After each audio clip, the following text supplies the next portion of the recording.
बऱ्यापैकी ट्रेडर्सनी ही गोष्ट तुम्हाला सांगितली नाही, कारण का त्यांना सुद्धा ती गोष्ट माहीत नाही. त्यामुळे बरीच लोक रोज सेटअप चेंज करतात.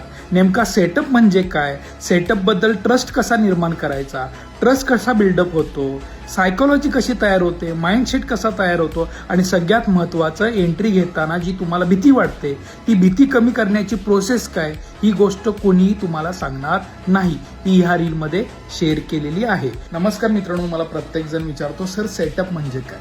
मित्रांनो, सेटअप म्हणजे अशी स्ट्रॅटेजी किंवा अशी गोष्ट जी तुम्हाला एंट्री मॉड्यूल देते, म्हणजे कुठं एंट्री करायला पाहिजे हे सांगणारी गोष्ट म्हणजे सेटअप. आता सेटअपवर ट्रेड करताना तुम्हाला सगळ्यात महत्त्वाची गोष्ट म्हणजे काय, सेटअपचा ड्रॉपडाऊन, म्हणजे हा सेटअप कुठं काम करत नाही, हा सेटअप कुठं काम करतो हे माहीत असणं खूप गरजेचं आहे. बऱ्याच लोकांना हे माहीत नसतं, त्यामुळे ते नको तिथे एंट्री करतात आणि लॉस करतात.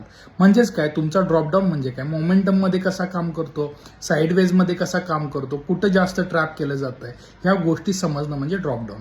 आता दुसरी महत्त्वाची गोष्ट, बरीच लोक सेटअप असून पण लॉस करतात. त्याच्या मागचं रिझन काय की तुमच्या सेटअपवर ट्रस्ट नाही.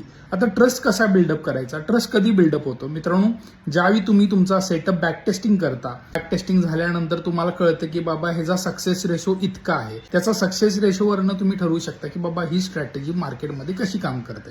आता तुम्ही सक्सेस रेशो बघितला, सक्सेस रेशो बघितल्यानंतर मिनिमम 1 महिना तुम्हाला ट्रेड न करता फक्त लाईव्ह मार्केटमध्ये सेटअप कसा काम करतोय हे बघायचं आहे. हे बघितल्यानं काय होतं की आपला ट्रस्ट बिल्डअप होतो.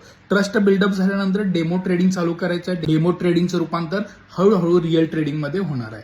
आता ह्याचा सगळ्याचा बेनिफिट तुम्हाला काय होणार आहे, ह्याचा सगळ्याचा बेनिफिट तुम्हाला सायकोलॉजी आणि माइंडसेट तयार करण्यासाठी उपयोग होणार आहे. बरीच लोक सेटअपवर काम करतात, परंतु त्यांची सायकोलॉजी आणि माइंडसेट बिल्डअप का होत नाही, कारण का त्या लोकांनी त्यांच्या स्ट्रॅटेजी, त्यांच्या सेटअपची ॲक्युरेसी चेक केलेली नाही, त्याचं बॅक टेस्टिंग केलेलं नाही, आणि बॅक टेस्टिंग झाल्यानंतर ते डायरेक्ट ट्रेड करतात.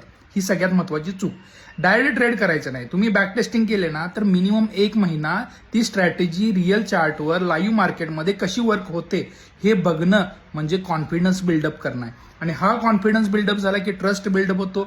ट्रस्ट बिल्डअप झाला की तुमची एंट्री घेण्यापूर्वी जी तुम्हाला भीती वाटते ना, ती भीती ऑटोमॅटिकली कमी होते, आणि ह्यामुळे तुमची सायकोलॉजी चांगली तयार होते, माइंडसेट बिल्डअप होतो. त्यामुळे तुमच्या सेटअपवरचा ट्रस्ट वाढतो आणि तुम्ही योग्य पद्धतीनं ट्रेडिंग करता. ह्या गोष्टी तुम्ही करा आणि मला सांगा की तुमचं ट्रेडिंग सुधारलं की नाही.